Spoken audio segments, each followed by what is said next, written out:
मलिका बल्कीस एक ऐसी मल्लिका जो अपनी कौम सबा पर हुकूमत करती थी।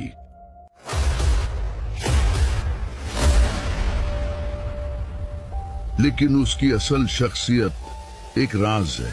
कुछ कहते हैं वो सिर्फ एक अजीम रानी थी और कुछ मुफस्सिरीन लिखते हैं कि वो आधी इंसान थी और आधी जिन। सवाल ये है, अगर ये सच है तो आखिर इसकी कहानी शुरू कहां से होती है? कैसे एक ऐसी शख्सियत पैदा हुई जो न सिर्फ इंसानों के लिए एक मलिका थी बल्कि जिन्नों की दुनिया का भी एक हिस्सा थी? इस सवाल का जवाब ढूंढने के लिए हमें लौटना होगा पुराने यमन के शहर सबा की तरफ, जहां दौलत, ताकत और इबादत का एक नया रंग दिखाई देता है, जहां लोग सूरज के सामने सजदा करते थे और जहां ताकत और अक्ल दोनों का मरकज मलिका बल्कीस थी।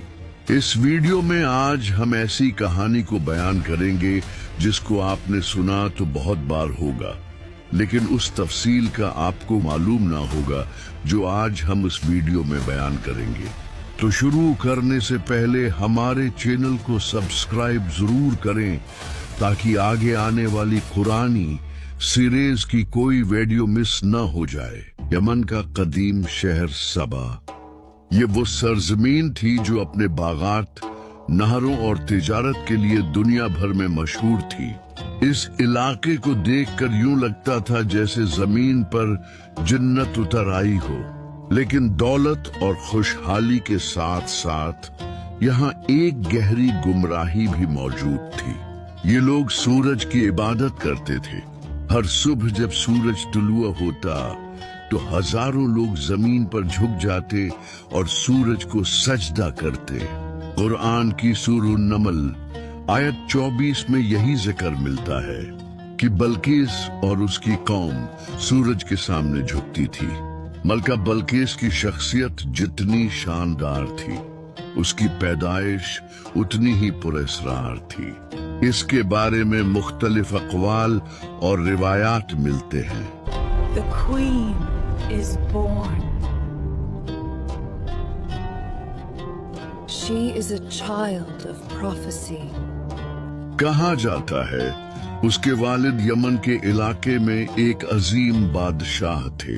दौलत और ताकत के बावजूद वो अपनी हुकूमत को मजीद मजबूत देखना चाहते थे, लेकिन तकदीर ने उनके लिए एक ऐसा रास्ता लिखा था जिसे कोई समझ न सका।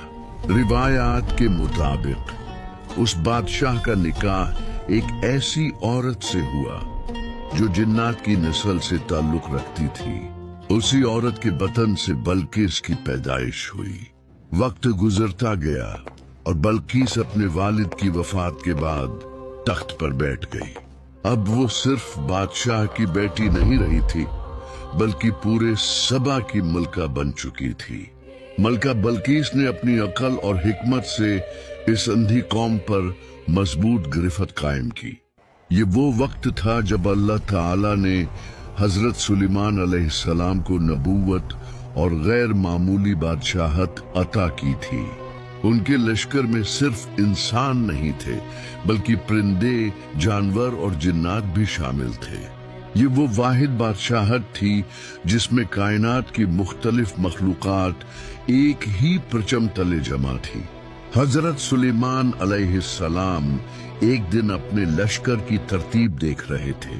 परिंदे, जानवर, सिपाही सब अपनी सफों में मौजूद थे, लेकिन अचानक उनकी नजर एक कमी पर पड़ी। हुदहुद परिंदा मौजूद नहीं था। सुलेमान अलैहिस्सलाम ने फरमाया, मुझे नजर नहीं आ रहा हुदहुद कहाँ है। अगर वो बगैर वजह के गैर हाजिर हुआ तो मैं उसे सख्त सजा दूंगा, मगर अगर उसके पास कोई ठोस दलील हुई तो मैं उसे मुआफ कर दूंगा। कुछ देर बाद वो नन्हा सा परिंदा हाजिर हुआ, लेकिन उसके पर फड़फड़ाने में घबराहट नहीं थी बल्कि एक खास एतमाद था। हुदहुद ने कहा, मैं वहां गया हूं जहां आप नहीं पहुंचे। मैंने सबा में एक औरत को पाया जो अपनी कौम पर हुक्मरान है। अल्लाह ने उसे सब कुछ दिया है, लेकिन वो और उसकी कौम सूरज के आगे झुककर सजदा करते हैं। ये अल्फाज हजरत सुलेमान अलैहिस्सलाम के लिए हैरान कुन थे। एक ऐसी औरत, एक ऐसी सल्तनत जो दौलत और ताकत में अजीम है, लेकिन इबादत अल्लाह की बजाय सूरज को करती है। ये बात उनके दिल को भारी लगी। सुलेमान अलैहिस्सलाम ने फैसला किया कि ये मामला टाला नहीं जा सकता। वो बुराह रास्त जंग या ताकत नहीं चाहते थे। उनका मकसद था कि पहले दावत दी जाए, दलील पेश की जाए और फिर फैसला देखा जाए। चुनांचे उन्होंने एक खत लिखा, एक मुख्तसर लेकिन निहायत वाज़ेह पैगाम। सूरात नमाल आयात 30 ता 31। ये खत सुलेमान की तरफ से है और ये अल्लाह के नाम से है जो बड़ा मेहरबान, निहायत रहम वाला है। मुझ पर सरकशी न करो और मेरे पास फरमान बरदार होकर हाजिर हो जाओ। ये खत न लंबा था न फलसफियाना, बल्कि एक सीधा पैगाम था। तुम्हारा रब सूरज नहीं बल्कि अल्लाह है। हजरत सुलेमान अलैहिस्सलाम ने वो खत हुदहुद के सुपुर्द किया। ये नन्हा परिंदा उड़ता हुआ सबा के महल तक जा पहुंचा। जब उसने खत पढ़ा तो लम्हा भर को खामोश हो गए। पहली बार उसके सामने एक ऐसी दावत आई थी जो उसके तमाम अकीदे, उसकी तमाम बादशाहत, उसकी पूरी तारीख को चीलिंग कर रही थी।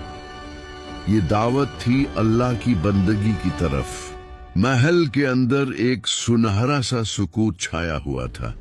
मलका बल्किस अपने तख्त पर बैठी थी। सामने वुज़रा और उमरा अपनी अपनी जगह खामोश खड़े थे। सब जानते थे कि आज कुछ गैर मामूली होने वाला है। बल्किस ने अपने नर्म मगर बावकार लहजे में कहा, मेरे पास एक खत आया है। ये सुनते ही दरबार के लोग चौंक उठे। खत, और वो भी मलका के लिए। ये कोई आम बात नहीं थी। बल्किस ने खत खोलकर बुलंद आवाज में पढ़ना शुरू किया। ये खत सुलेमान की तरफ से है। मेरे खिलाफ सरकशी न करना, बल्कि मेरे पास इताअत करते हुए आ जाना। ये अल्फाज पूरे हाल में गूंज उठे। एक लम्हे के लिए सब खामोश हो गए। ये फिर सरगोशियां शुरू हो गई।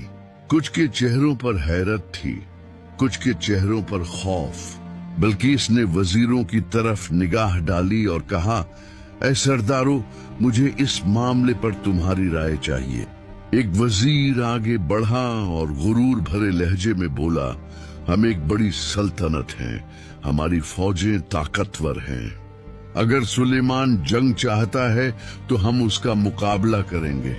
दूसरे वजीर ने भी तायद की, हमारे पास हाथियों के लश्कर हैं, हमारी सरजमीन जरी ताकत से भरी हुई है।